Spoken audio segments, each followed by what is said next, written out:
Magandang umaga po sa inyong lahat. Magandang umaga. Ngayon ay September 25, 2025. Araw na po ng Webes ngayon, September 25. Tama po, it's Thursday, araw ng Webes. Time check tayo, 9:44 po ng umaga. Tuloy po tayo sa ating pag-aaral ng mga salita ng Diyos. Divine readings po tayo. Lectio Divina. Okay? Muli po tayong mag-aaral ng isang ebanghelyo, mabuting balita ng ating Panginoong Kristo. Pero katulad po ng dati, bago tayo magsimula, samahan niyo po ako para sa ating pambungad ng panalangin. In the name of the Father, and of the Son, and of the Holy Spirit. Amen. Lord Jesus, as we gather in your name, we want to be in your presence, Lord. Grant us a spirit of dialogue, illumine our minds with the light of truth, and strengthen our paternal spirit and love, that we may always seek and do your will, through Jesus Christ our Lord. Amen. In the name of the Father, and of the Son, and of the Holy Spirit. Amen. Muli po, magandang umaga sa inyong lahat. Tuloy na po tayo. Maraming salamat sa inyong kikiisa sa ating panalangin. Ang sacred scriptures or the gospel na pag-aaralan natin ngayon is not the gospel for today according to our liturgical calendar, okay, of September 25. Kundi babalikan natin yung gospel nung nakaraang Miyerkules, kahapon, September 24. Hindi ko na po sa inyo ipakikita, mag-share screen ako upang ipakita sa inyo kung nasaan yung ang gospel na pag-aaralin natin ngayon. Babasahin ko na lang po, tapos i-attach ko po, sorry, i-attach ko po yung teksto ng gospel na ito sa aking video recording. Kayo na lang po ang bahalang magbasa o hanapin kung nasaan. But then again, siya po ay galing siya sa aklat ni San Lucas, Kabanata Siyam, mga talata 1 hanggang 6. Okay? Simulan na po natin. A proclamation of the Holy Gospel of our Lord Jesus Christ according to Saint Luke. Glory to you, O Lord. Then Jesus called his 12 disciples and gave them power and authority to drive out all evil spirits and to heal diseases. And he sent them to proclaim the kingdom of God and to heal the sick. He instructed them, don't take anything for the journey, neither staff, nor bag, nor bread, nor money, and don't even take a spare tunic. Whatever house you enter, remain there until you leave that place. And wherever they don't welcome you, leave the town and shake the dust from your feet. It will be a testimony against them.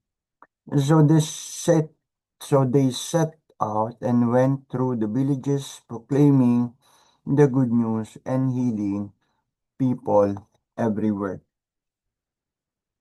The gospel of our salvation. Praise to you, Lord Jesus Christ. So yan po yung ating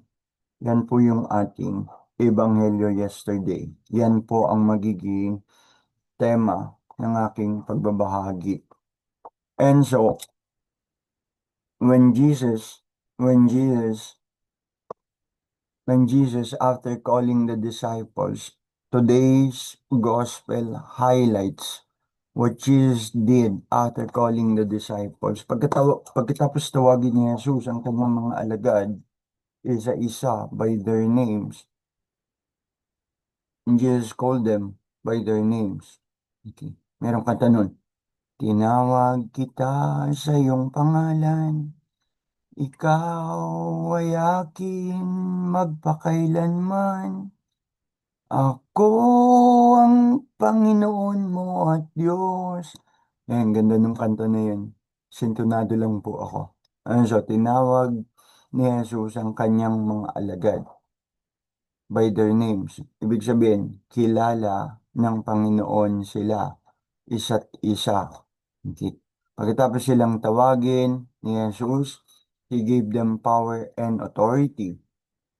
And so, if we are to ask, if we are to ask how our Catholic Church define, okay, how our Catholic Church define power and authority, okay, usapan ng power and authority, paano ba binibigyang kahulugan ng ating Katolikong simbahan ang otoridad at kapangyarihan?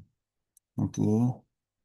Otoridad at kapangyarihan. Kasi yan nga yun. He gave them power and authority. Ngayon, paano binibigyang kahulugan ng ating simbahan, katolikong simbahan, ang otoridad at kapangyarihan?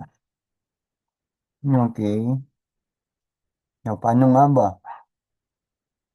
Authority and power is rooted in a three-part framework. Three-part framework. Number one, sacred scripture. Through the sacred scripture. Number two, through the sacred tradition. And number three, the magisterium. Okay? Again, three-part framework as basis of authority and power as defined by our Catholic Church. Nagsasalita po ako bilang isang Katolikong Kristiyano. So according to our church, authority is understood as the right to command or make decisions.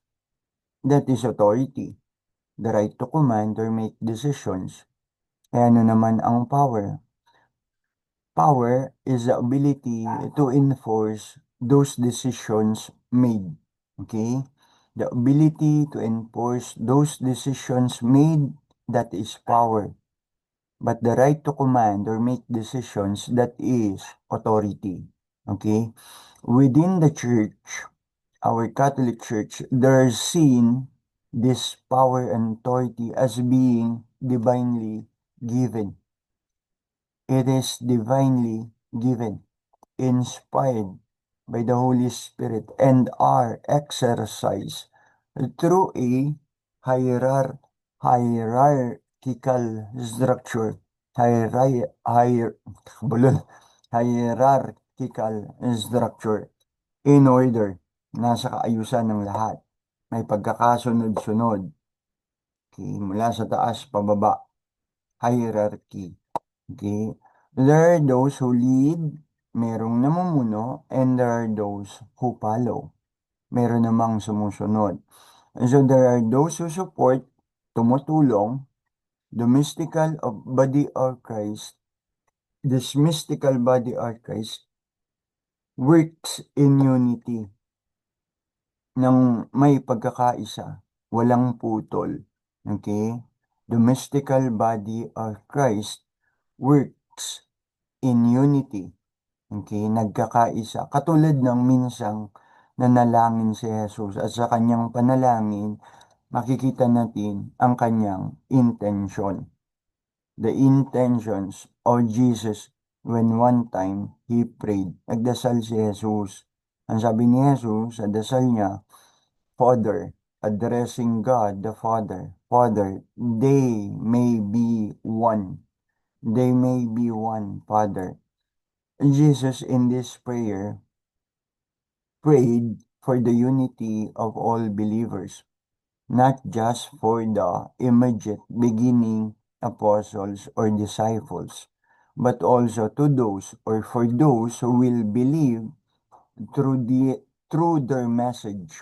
Okay, sa pamamagitan ng kanilang mga mensahe nitong mga alagad niya at apostoles.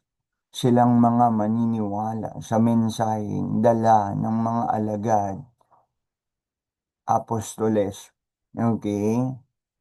So, ano ba ang mensahe na gagawin o isasagawa nitong mga unang apostoles. Yun ay mensahe tungkol sa kaharian ng langit, the kingdom of God, and the message of salvation. Okay, everything or anything or more than anything about Jesus Christ Himself and the kingdom of God. What is the kingdom of God? What is the message of salvation? And so he asked, ito yung papangaral ng mga apostoles, ng mga disipulo, this message, the kingdom of God, and the message of salvation. What is the kingdom of God? What is the message of salvation? Okay. And so Jesus asked in his prayer that they may be one as he is one with them. Na sila'y magkaisa. Na sila'y magkaisa. Kung paanong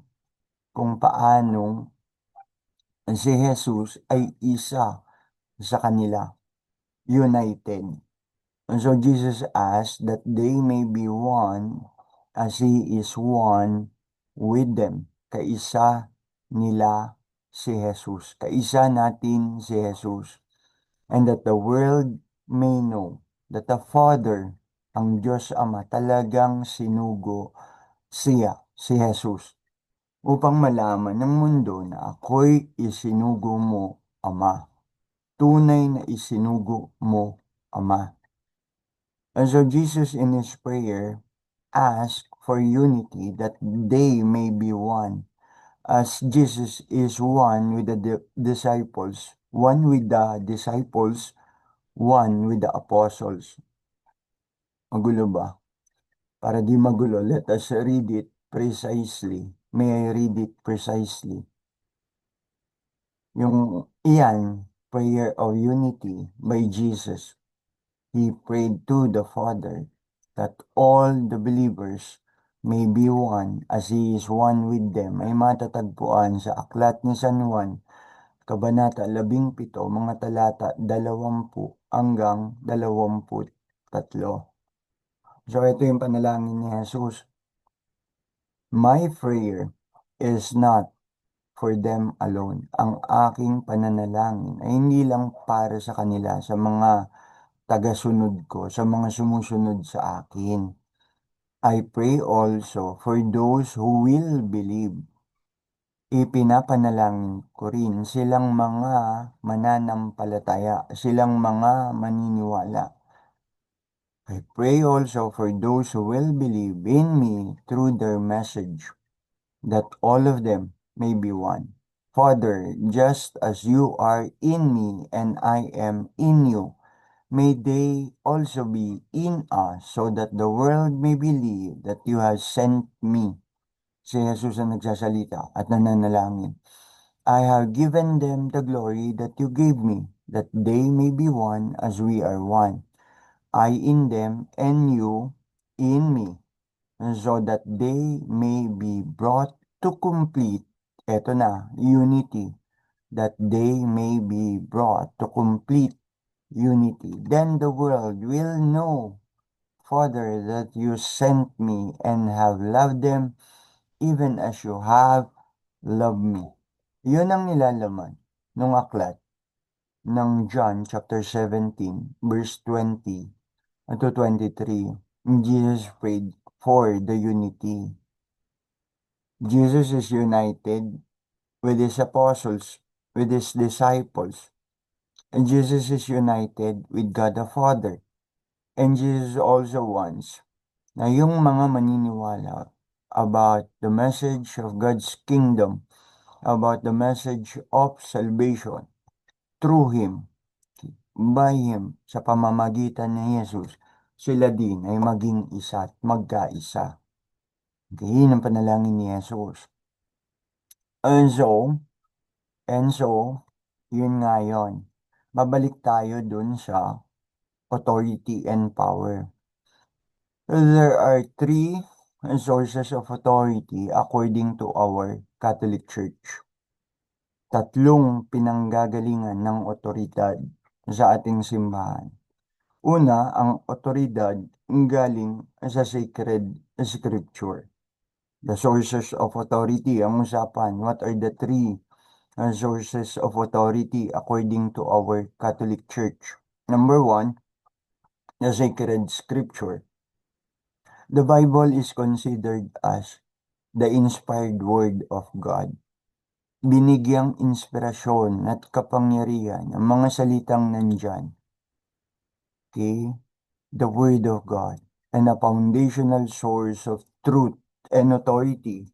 Pinanggagalingan talaga ng buong katotohanan at buong otoridad.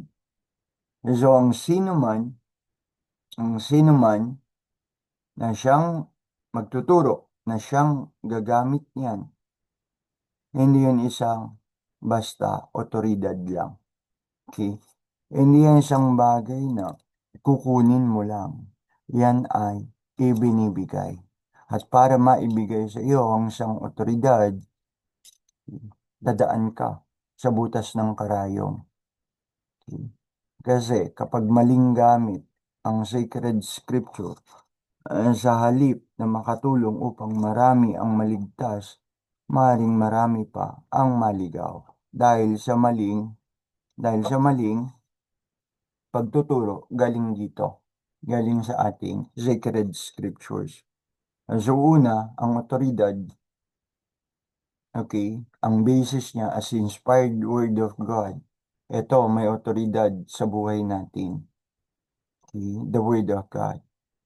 Many Christian denominations believe the same, pare-pareho, marami naniniwala sa katulad na itong sacred scripture is the source of truth and authority, foundational source of truth and authority.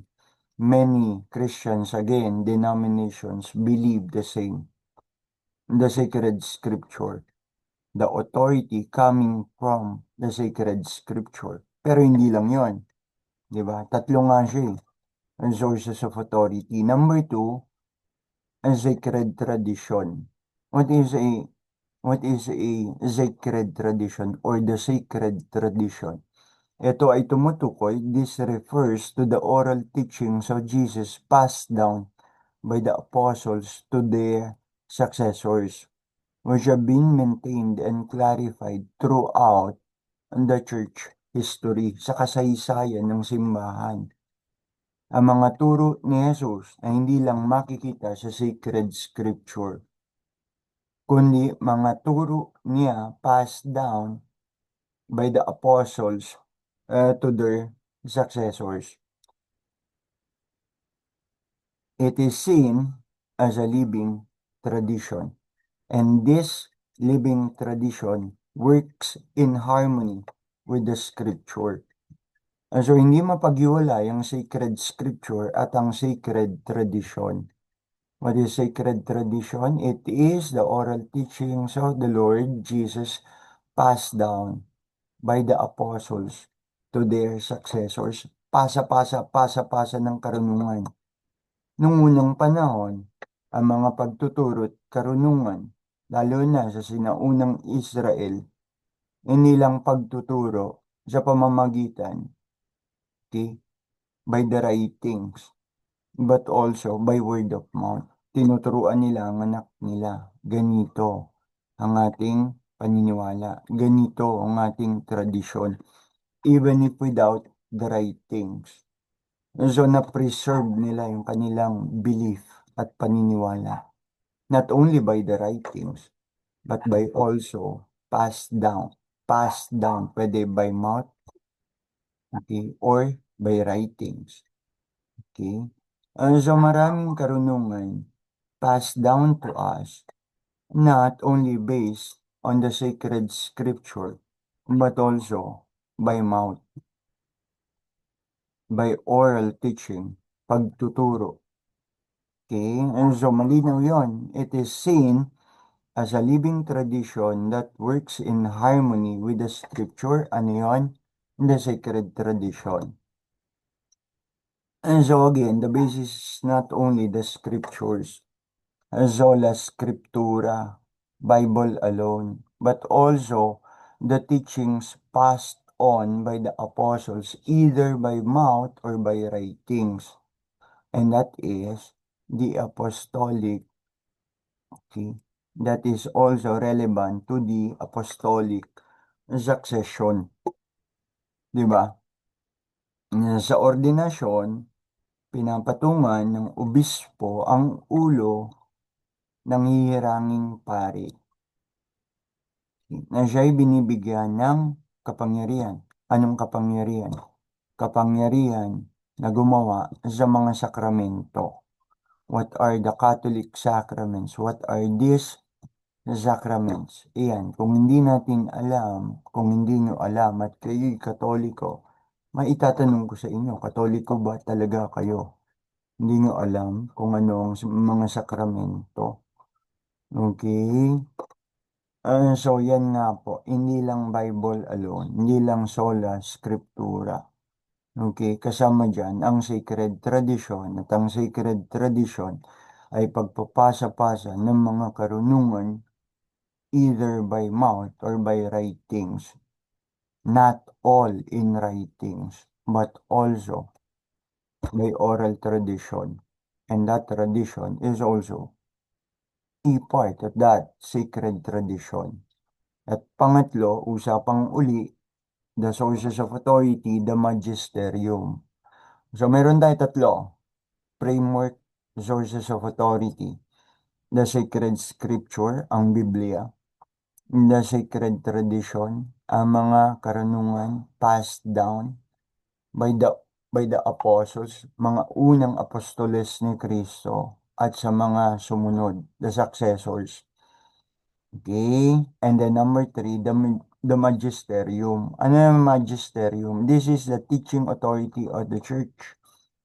Na ang simbahan natin, ang katolikong simbahan, sila'y may otoridad na magturo.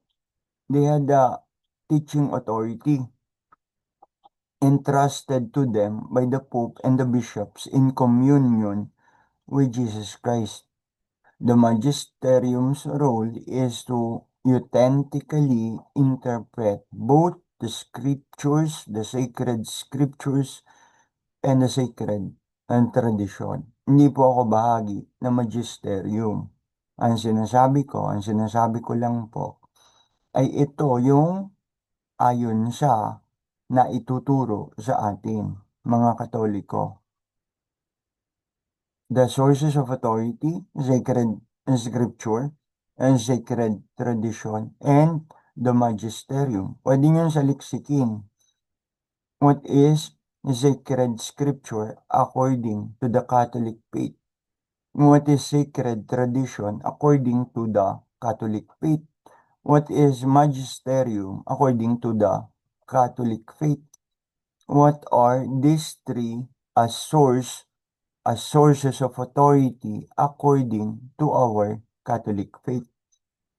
Okay? Pwede po talaga. Sumunod, the key points of authority and power. Okay? The key points. Pangatlo nga uli, magisterium ng sources of authority. Ang papel, ang role ng magisterium ay talagang mahusay, magaling at tama talaga ang pag-i-interpret ang sacred scripture at sa sacred tradition. Okay? May pag-iingat,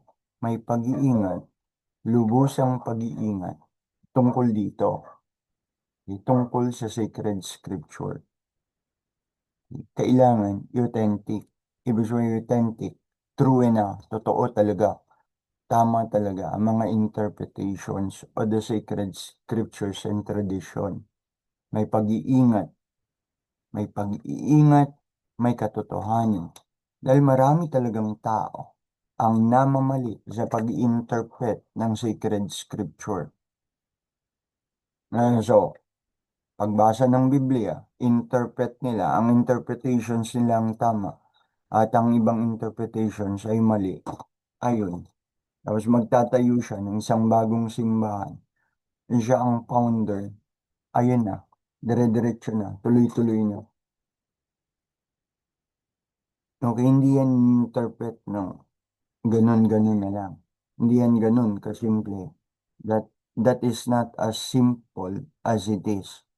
Dahan-dahan, madali, dahan-dahan, maingat, dahan-dahan, may pag-iingat at may katotohanan.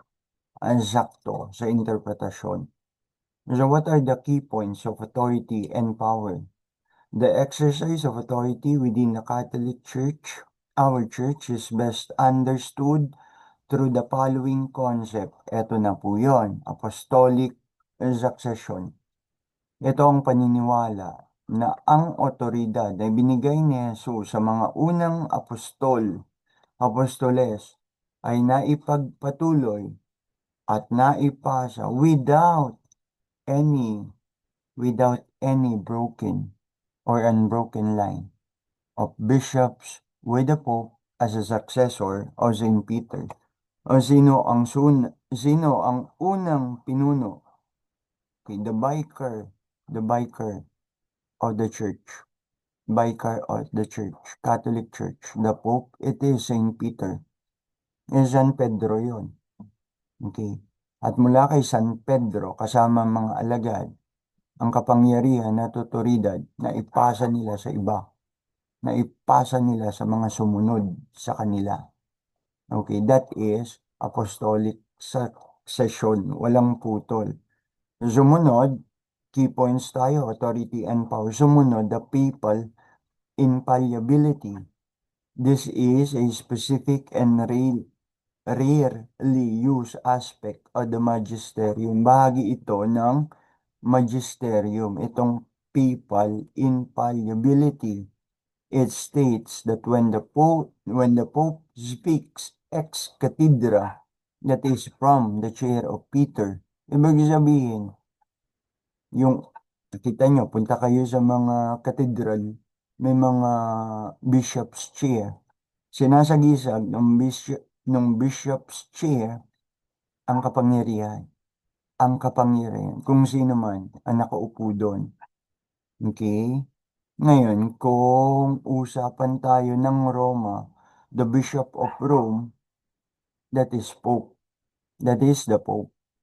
Okay, that is the Pope. And when he speaks ex cathedra from the chair of Peter mula sa kapangyarihan at otoridad na ibinigay sa kanya, passed on by the apostolic succession. Hindi lang yan basta upuan. Okay, sasagisag yan ng otoridad at kapangyarihan. Saan? On matters of pananampalataya. On matters of faith or morals. He is preserved from the possibility of error. Maniwala ka naman bago mag-issue yan ng isang halimbawa, memorandum mo, isang encyclical. Pag-uusapan muna nila yan. Pag-uusapan muna nila yan. Uupuan muna nila yan. Pagdidesisyonan muna nila yan. So, when the Pope speaks ex cathedra, hindi lang ibig sabihin, it came from only the Pope, but also it can came from sa maraming bumubuo nitong magisterium. Okay? Hindi lang isang tao. Hindi lang isang tao, not only the Pope. Hindi ako maniwala. Bago nila ilabas yan, dahil nga may pag-iingat, dahil nga may katotohanan, uupuan mo na yan. Siyempre, pag-uusapan mo na yan. So, anumang sabihin, isang papa, paniwala ko sa paniwala ko, talagang pinag-iingatan yan bago ilabas. Pinag-uusapan yan bago ilabas. Okay? Pinag-iingatan, dapat katotohanan, dapat tama. And that is ex cathedra. Okay? That is ex cathedra. That the interpretation of that, if it came from a sacred scripture or tradition, that is definitely true. Okay? And so on matters of faith, of morals, he is preserved the possibility of error. This is not a personal attribute, but a charism. What is a charism? It's a gift. Ikaw, tanungin mo yung sarili mo. What is your charism? What is your gift? Okay? The gift, the gift na ito, the gift of his office, the divine office of the Pope to safeguard the church teachings. Okay, again, key points of authority and power. One, apostolic succession. Two, papal infallibility. And three, the power of the keys. The power of the keys. Binibigay ko sa iyo ang susi ng kapangyarihan, ang susi ng katungkulan o otoridad. At sa susing ito, nasa iyo ang kapangyarihan. Kalagan, kung sino ang gustong kalagan, palayain kung sino ang gustong palayain, talian kung sino ang gustong talian. Malalim yun. Malalim yun. Malalim yun. Malalim talaga yun. At ikaw, Pedro, ikaw ang bato, at sa batong ito itatayo ko ang aking simbahan. Anumang talian mo, nyo sa langit, sa lupa ay tatalian sa langit. Anumang kalagan nyo sa lupa ay kakalagan din sa langit. Hindi yan usapin lang ng kapangyarihan ng pagpapatawad, ng sakramento ng pagpapatawad. Meron din sila nun. Meron din sila nun. Kundi kasama dyan din, dyan sa pagtatali, pagkakalag, yung tamang pag-interpret ng ayon sa pananampalataya. Tama, totoo. Okay? Kasama yan. Power or the keys, authority and power nitong mga binigyan ng katungkulan. May mga divine office. We called it divine office. Diba? Sa ating mga Katoliko, divine office. Ang mga pare, meron silang office, meron silang divine office, meron silang authority and power, divine office. Mga nasa katungkulan sa simbahan, meron silang divine office. Ang Pope merong divine office, ang bishop, ang mga pare, meron silang divine office. Ano yung divine office? Assignment na lang. So this structure, okay, ensures that the authority is not merely about control, it's not merely about control or to maintain order, kaayusan. Magpapasok tayo sa isang institusyon, merong mga rules. Tama, may mga laws o governing. May mga rules, may mga laws o governing that institution. May mga laws, may mga rules. And these rules are not only to control, not only to maintain order, but you know what? It is more as seen as divinely ordained. Divinely ordained. Ako, naging teacher ako because paniwalaan ko at kung hindi nyo man paniwalaan na ang pagiging guro ko, that is divinely ordained. That is divinely ordained. Ginusto yan ng Diyos sa akin, niloob yan ng Diyos sa akin. Yan ay divinely ordained. Ako'y naging guro, maging malinaw sa akin. Ako'y naging guro, teacher, not only because of my galing, not only because of talino, kung may talino man ako, not because of my hard work. Yan ay napasa akin because that is divinely ordained. Ganon din sa ibang katungkulan, kahit nasa labas ng simbahan. Pamumuno sa bansa is a divinely ordained. gift ang mga namumuno sa ating bansa. That is divinely ordained. Magkakaroon lang yan ng problema kung anong meron ka, katungkulan man yan o kapangyarihan, di mo yan nakikita as divinely ordained.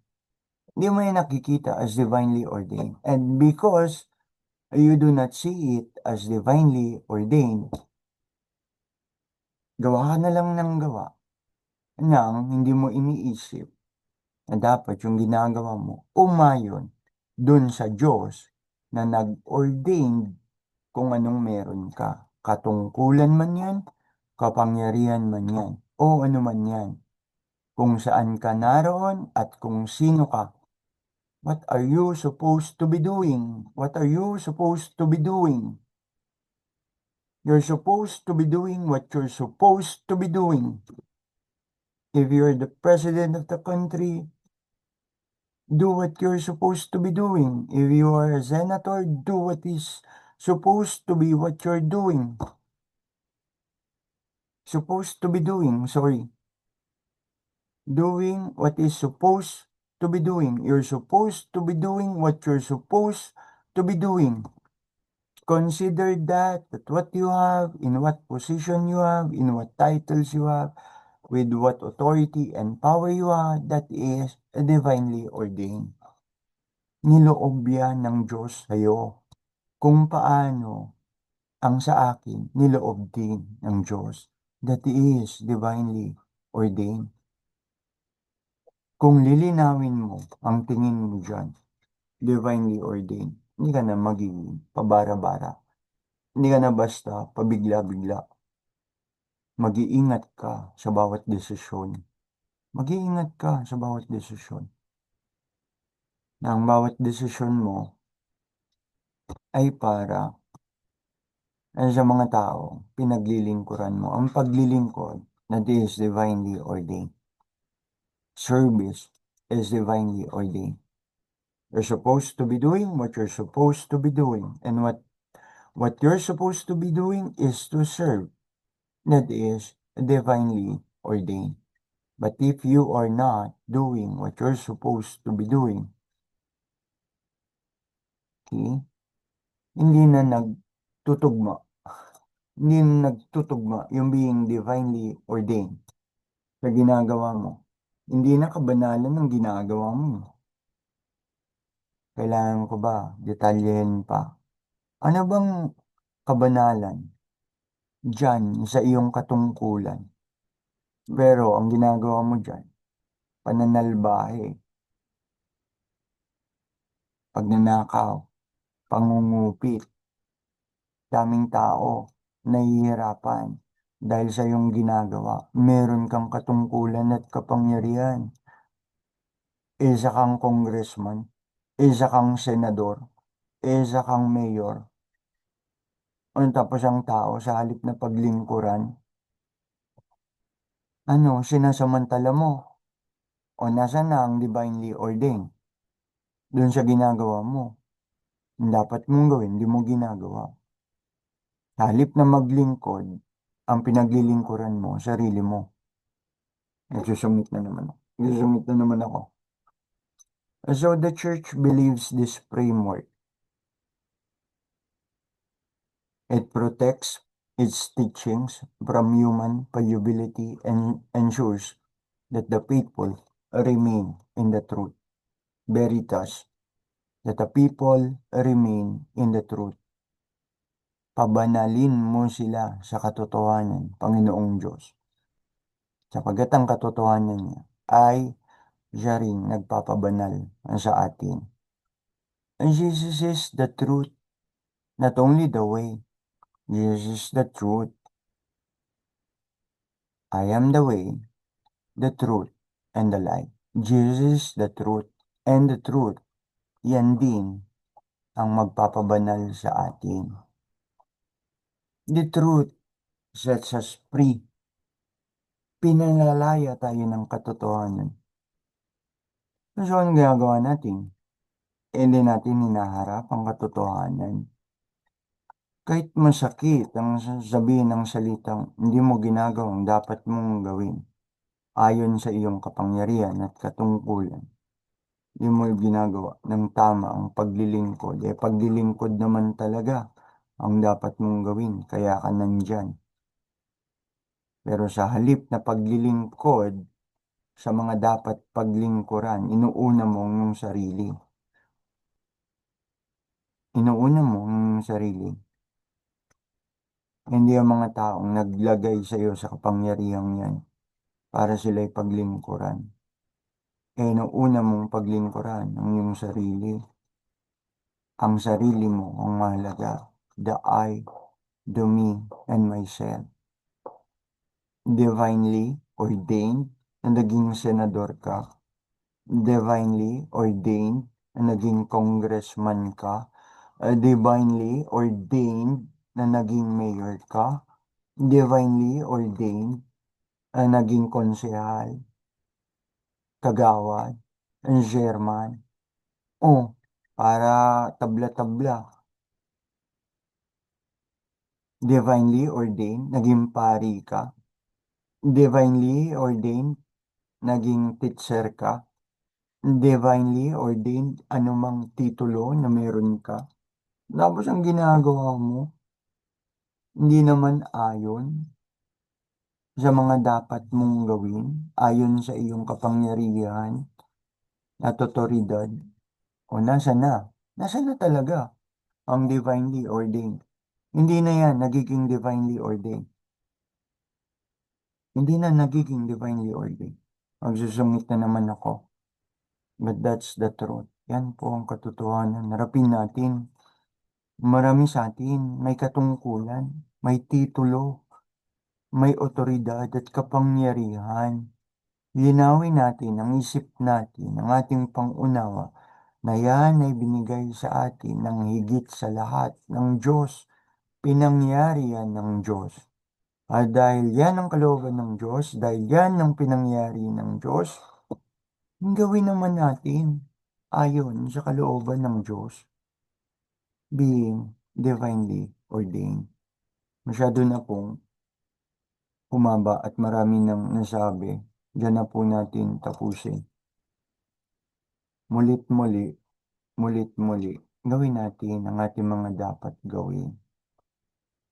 Kasi ang mga dapat gawin na hindi ginagawa, nagiging kasalanan talaga. Nagiging kasalanan ng omisyon.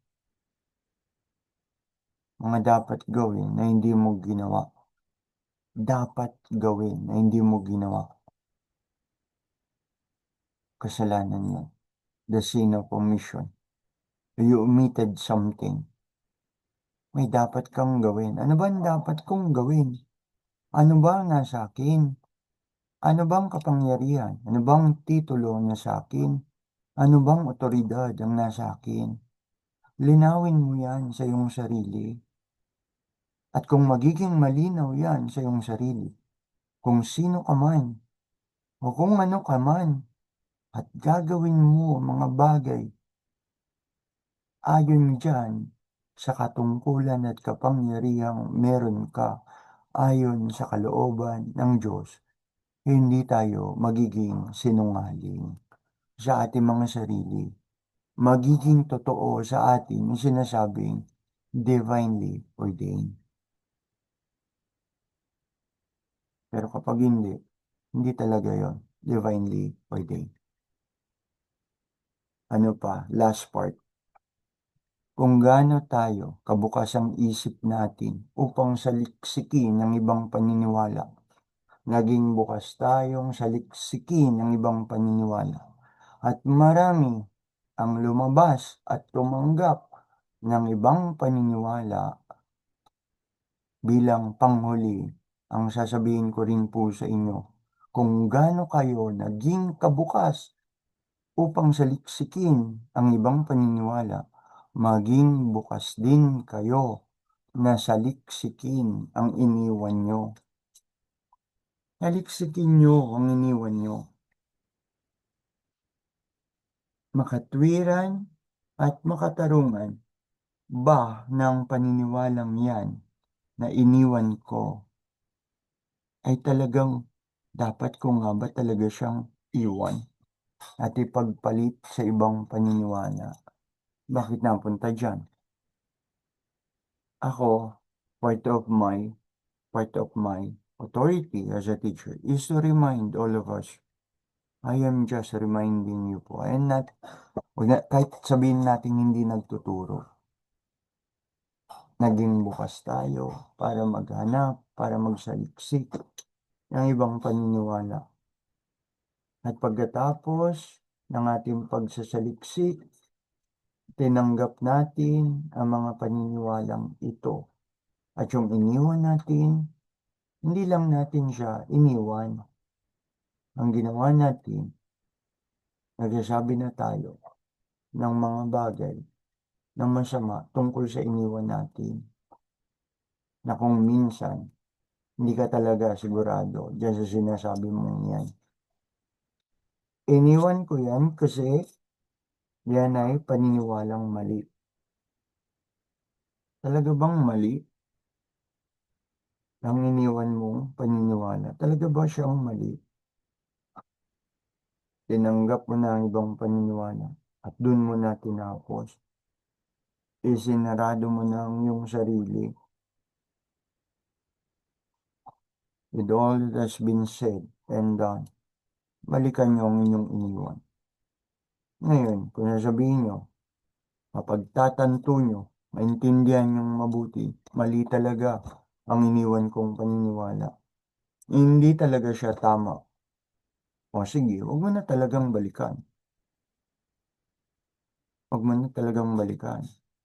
Pero ang sinasabi ko, saliksikin mo ang iyong mga iniwang paniniwala. Dapat ba talaga siyang iwan? Tama ba siya talagang iwan? Makatwiran ba talaga siyang iwan? Kapag sinabi mo, yeah, yes, tama, yes, makatwiran, yes, makatarungan siyang iwan. Iiwan ko na talaga ang pananampalatayang yan. At I will embrace this new paniniwala. Paano tayo nakarating dyan? Again, I am reminding you po that is part of my duty. That is part of my duty. Our teacher is Jesus Christ himself. We call Jesus as rabbi. We call Jesus as teacher. A rabbi, yung teacher. Siya naman talaga ang ating guro. Okay? O minsan nahiya na nga ako dyan. Kabit sa pangalan ko yan. Teacher Aaron Pascual. Gusto kong tanggalin. Kasi gusto ko ilagay dyan. Okay? A disciple. Disciple. Aaron Pascual. A disciple of Jesus. Or Brother Aaron Pascual. Alisin ko na yung Teacher Aaron Pascual. Pero nakakabit yan dyan eh. At ano yan? Ano yung ibig sabihin na yan? Teacher. Ano ibig sabihin yan? What am I supposed to be doing? I am supposed to be teaching. And so, if I don't do what I'm supposed to be doing as that sacred reminder sa pangalan ko, Teacher Aaron Pascual, then, itong divinely ordained na nasa akin bilang teacher, hindi na siya nagiging divinely ordained. Kung hihintuan ko na yan, kung titigilan ko na yan, kung hindi ko na gagawin ng tama yan, hindi na yan divine. Hindi na yan magiging as something like divinely ordained. Kayo din. I challenge you. Do what you're supposed to be doing. I challenge you. Do what you're supposed to be doing. What you are supposed to be doing, do it. What you're supposed to be doing, do it. And do it according to God's will. Do it according to God's will. If you do that, all these things, doing what you're supposed to be doing, and connecting that to the divine will, what you have, what you have is a divine, again, is a divine, it's a divine, divinely ordained. So, dyan na po natin tapusin, humaba na. So again, magandang umaga po sa inyong lahat.